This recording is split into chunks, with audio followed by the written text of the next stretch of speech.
anti Gibran. Kalau selama ini kan gerakannya dari kalangan masyarakat sipil, pembela HAM itu kan banyak ke paslon nomor 2 tapi calon presidennya. Tapi belakangan ini dari anak-anak muda ini banyak justru bergeser ke calon wakil presiden dari paslon nomor 2 ini. Nah, ini yang sepertinya ya presiden agak khawatir, dan kita juga bisa melihat dengan kasat mata bahwa presiden memang tidak netral ya. Anda bisa lihat ya itu di dalam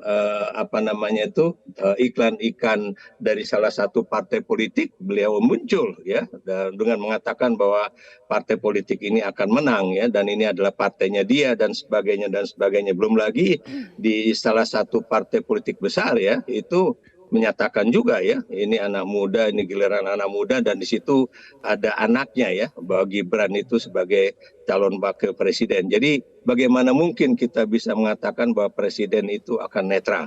Nah, intuisi saya juga berani mengatakan bahwa apa yang terjadi di istana hari Jumat yang lalu ini tentunya yang kita khawatirkan itu adalah suatu tukar guling ya. Tukar guling tuh bargaining ya antara mungkin kepala-kepala desa, tuntutannya yang dulu menginginkan agar masa jabatan kepala desa ditingkatkan menjadi 9 tahun, itu mungkin juga akan dipenuhi, tapi dengan dengan satu alasan ya, bahwa kalau kamu bisa memenangkan pasangan nomor 2 ya, itu bisa saja perpanjangan masa jabatan kepala desa itu akan diberikan. Nah, ini kalau ini sudah terjadi, buat saya ini merupakan tukar guling politik yang membahayakan bagi masa depan bangsa Indonesia, karena penggunaan kepala desa sebagai ujung tombak dari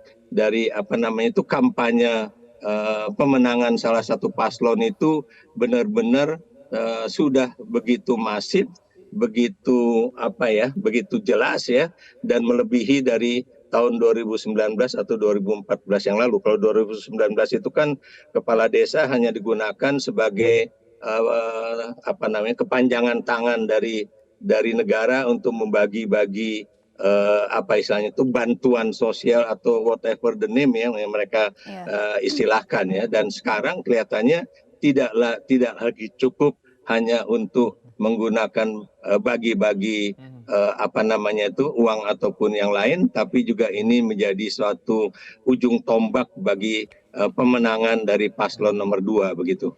Iya, Prof. Ikrar kan Pak Dirsi memang mengatakan bahwa pertemuan tersebut membahas soal revisi Undang-Undang Desa, yang mana kan di Undang-Undang ini revisinya para kepala desa ini meminta agar perpanjangan masa jabatan, kemudian juga kenaikan alokasi dana menjadi 20%. Nah, sebenarnya kan Undang-Undang ini memang akan disahkan dengan DPR. Apakah mungkin Presiden bisa mengabulkan semua ini dengan adanya timbal balik begitu?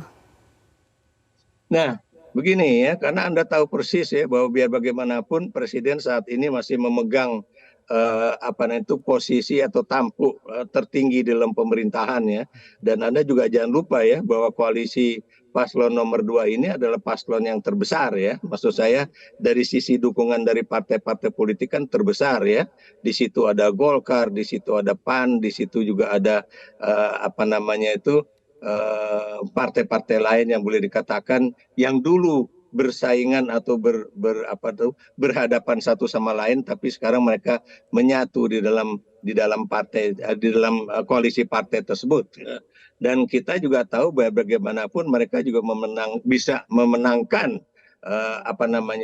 perdebatan di dalam pembahasan undang-undang pemerintahan desa itu ya, dengan mengajak dari partai koalisi mereka, dan bukan mustahil juga bisa juga mengajak dari partai-partai yang ada di pasangan nomor 1 ataupun pasangan nomor 3, karena Anda tahu biasanya setelah pemilu akan terjadi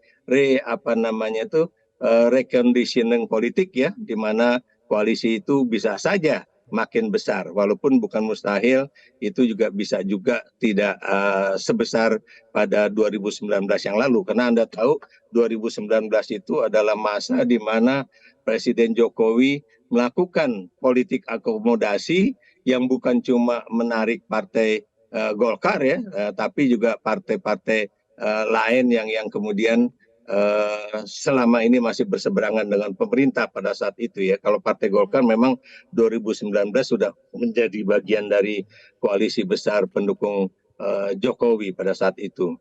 Dan di dalam pembahasan itu bukan mustahil ya kalau kemudian ditentukan siapa yang akan menjadi ketua sidang, dan ini ketua sidang ini juga akan bisa membawa arah kemana itu pembahasan di dalam undang-undang pemerintahan desa itu. Kalau persoalan misalnya peningkatan anggaran, buat saya nggak jadi masalah ya. Tapi kalau kemudian meningkatkan masa kerja dari kepala desa, Anda bisa bayangkan ya kalau kemudian kepala desa itu masa kerjanya melebihi masa kerja baik itu presiden, kemudian juga gubernur, wali kota, dan juga bupati ya. Jadi apa istilahnya? Maksud saya di sini, di situ kok panjang sekali. Padahal Anda tahu yang namanya desa itu sebaiknya jangan terlalu panjang kepala desanya, karena untuk memberikan kesempatan kepada rakyat di desa itu untuk kemudian bisa memilih kepala-kepala desa baru yang mungkin memiliki suatu apa istilahnya itu suatu kapabilitas ya, atau juga keinginan untuk membangun desa itu jauh lebih baik dibandingkan kepala desa yang ada saat ini misalnya begitu. Baik, Prof. Ikrar, artikan ini kan kepala desa ini atau pemimpin desa ini memiliki value yang harus dijaga seperti itu. Kemudian seberapa penting sebenarnya mengambil hati para pemimpin tingkat desa ini, Prof, dalam memenangkan salah satu paslon? Ya, begini ya, karena Anda tahu ya, kepala-kepala desa di Jawa itu kan boleh dikatakan cukup besar ya, desanya juga cukup banyak ya. Dan Anda tahu jumlah desa di Republik Indonesia ini ya, di luar yang misalnya kepalanya itu di luar yang kelurahan ya, itu cukup banyak ya. Dan Anda tahu kalau misalnya kepala desa itu dipegang ya, yang kita khawatirkan itu adalah kemudian kepala-kepala desa itu bisa melakukan politik stick and carrot ya. Stick and carrot itu tongkat dan wortel ya. Maksud saya di sini adalah misalnya dia mengancam kepada anggota desanya bahwa kalau kamu tidak memilih paslon nomor sekian ya, Anda akan dicoret misalnya dari daftar penerima BLT ataupun penerima bantuan dari negara. Nah, ini yang kemudian juga di berbagai desa yang misalnya masyarakatnya misalnya tidak memiliki keberanian untuk melawan kepala desa yang semacam itu, pastinya mereka akan tunduk-tunduk saja. Nah, ini yang kita khawatirkan ya, dan makanya mengapa pada 2019 yang lalu ya, itu aparat desa juga boleh dikatakan menjadi kepanjangan tangan. Jelajahi cara baru mendapatkan informasi. Download Metro TV Extend sekarang.